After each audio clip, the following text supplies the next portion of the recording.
Bom dia, queridos irmãos, nesta terça-feira, dia 25 de agosto. Bom dia, queridos irmãos e irmãs. Hoje a liturgia da Igreja nos convida a meditar a primeira carta aos Tessalonicenses, capítulo 2, versículos de 1 a 8. Nos fizemos pequenos no meio de vós, levados pela nossa ternura para convosco.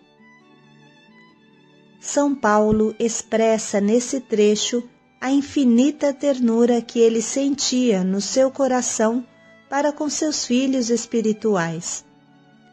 Como uma mãe que acalenta suas crianças, desejaríamos dar não somente o Evangelho, mas a nossa própria vida.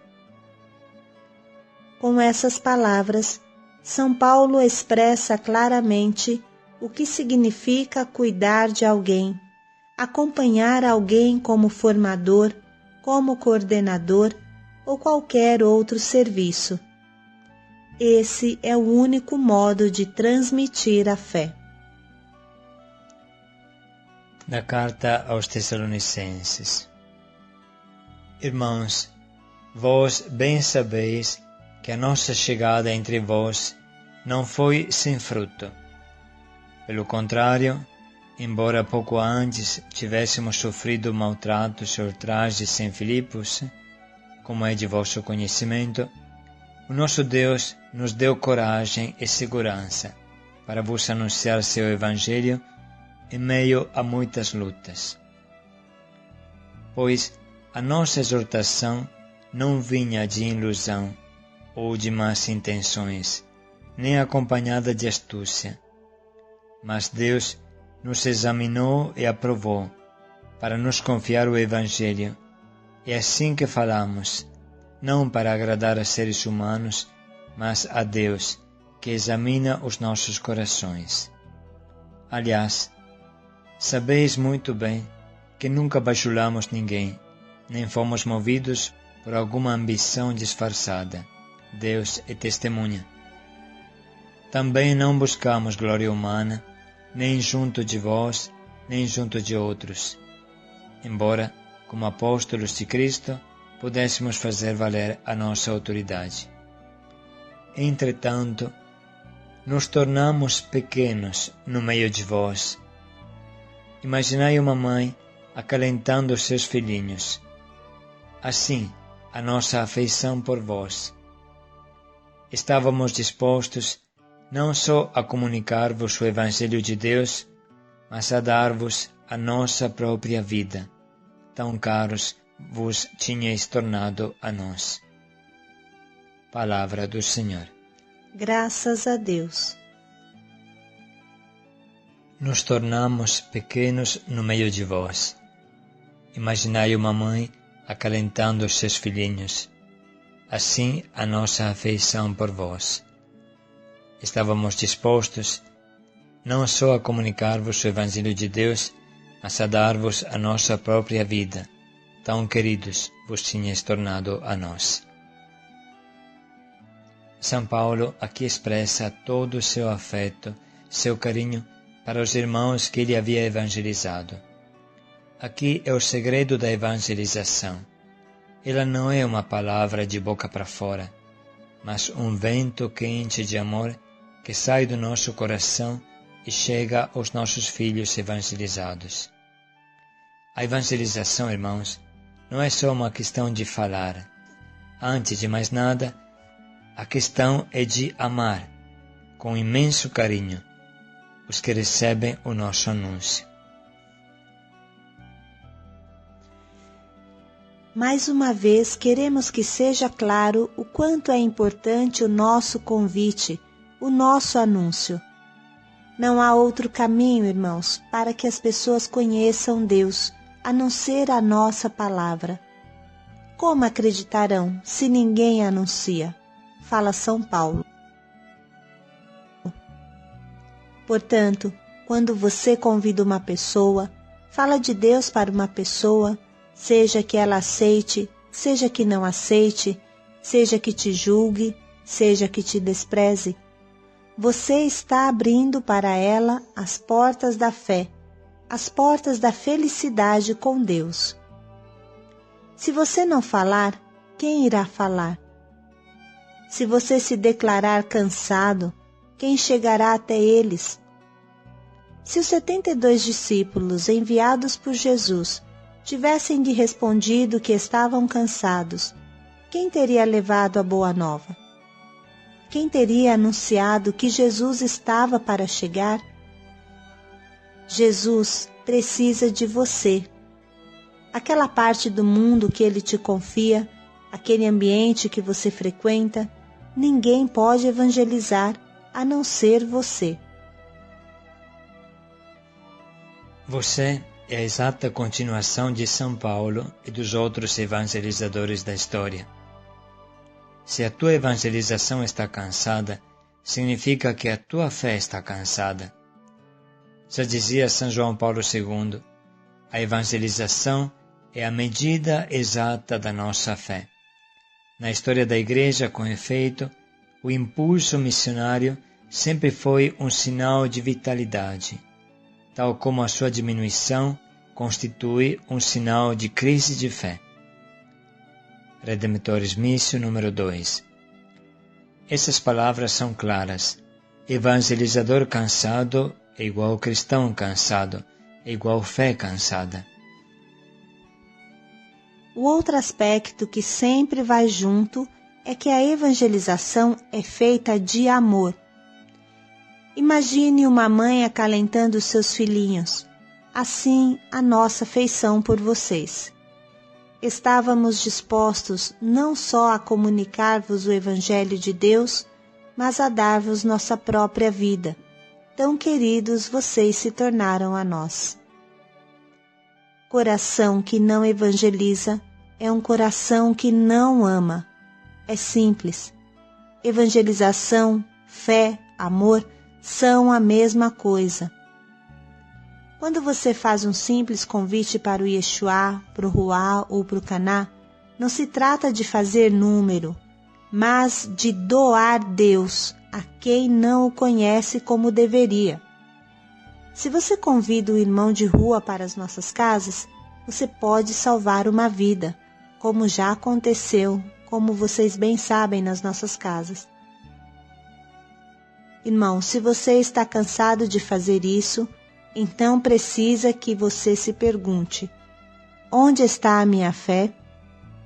Onde está o meu fogo evangelizador? Esse é um sintoma muito preocupante. Significa que a era do gelo está chegando e seu fogo vai se apagando. Precisa reagir e logo. Vamos, portanto, fazer o nosso exame de consciência. Será que nesse último tempo eu fui ousado na evangelização? Tive novas ideias para atrair outros irmãos a Jesus?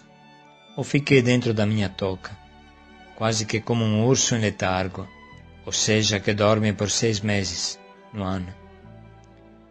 Vamos refletir um minuto e tentemos ser realistas. Como foi a minha evangelização nesse último tempo? Eu tive ideias, tive coragem. Refletimos um minuto.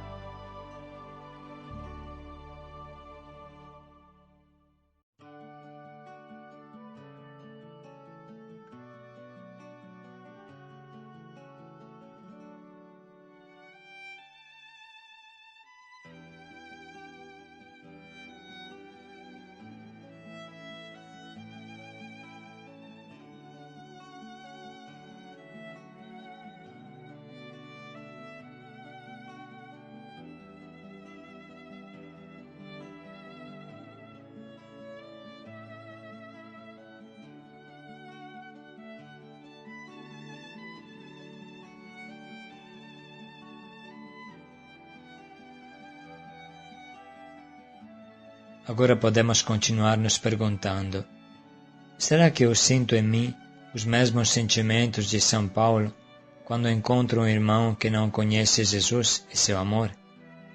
Sinto que ele é querido para mim?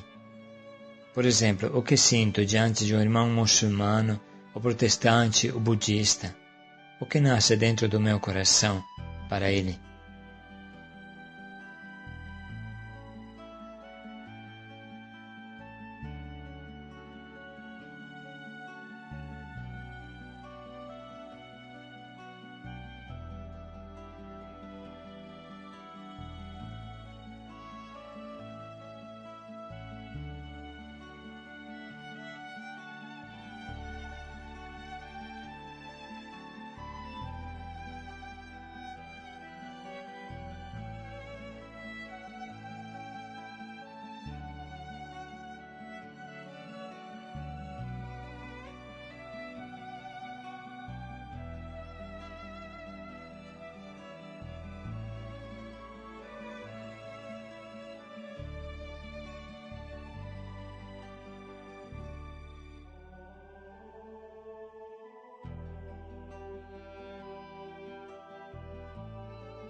Enfim, irmãos, o que Deus está me pedindo diante dessa palavra e dessa reflexão de hoje?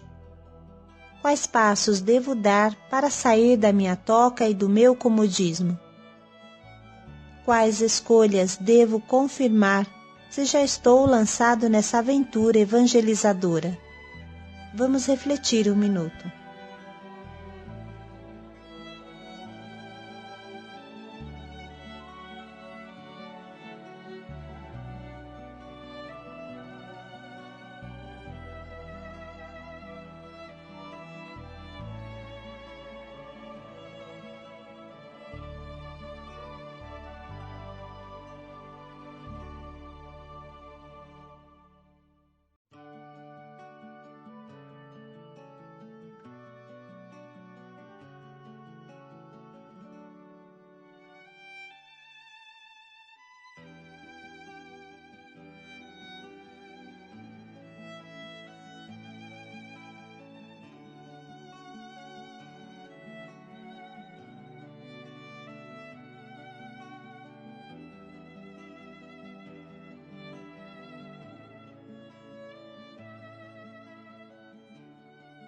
E agora vamos ler novamente o trecho de São Paulo, pedindo a Deus a graça de ter o coração de São Paulo, o fogo evangelizador de São Paulo.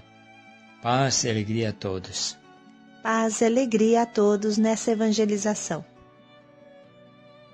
Irmãos, vós bem sabeis que a nossa chegada entre vós não foi sem fruto. Pelo contrário, embora pouco antes tivéssemos sofrido maltratos e ultrajes em Filipos, como é de vosso conhecimento, o nosso Deus nos deu coragem e segurança para vos anunciar seu Evangelho em meio a muitas lutas. Pois a nossa exortação não vinha de ilusão ou de más intenções, nem acompanhada de astúcia, mas Deus nos examinou e aprovou, para nos confiar o Evangelho. É assim que falamos, não para agradar a seres humanos, mas a Deus, que examina os nossos corações. Aliás, sabeis muito bem que nunca bajulamos ninguém, nem fomos movidos por alguma ambição disfarçada. Deus é testemunha. Também não buscamos glória humana, nem junto de vós, nem junto de outros, embora, como apóstolos de Cristo, pudéssemos fazer valer a nossa autoridade. Entretanto, nos tornamos pequenos no meio de vós. Imaginai uma mãe acalentando os seus filhinhos.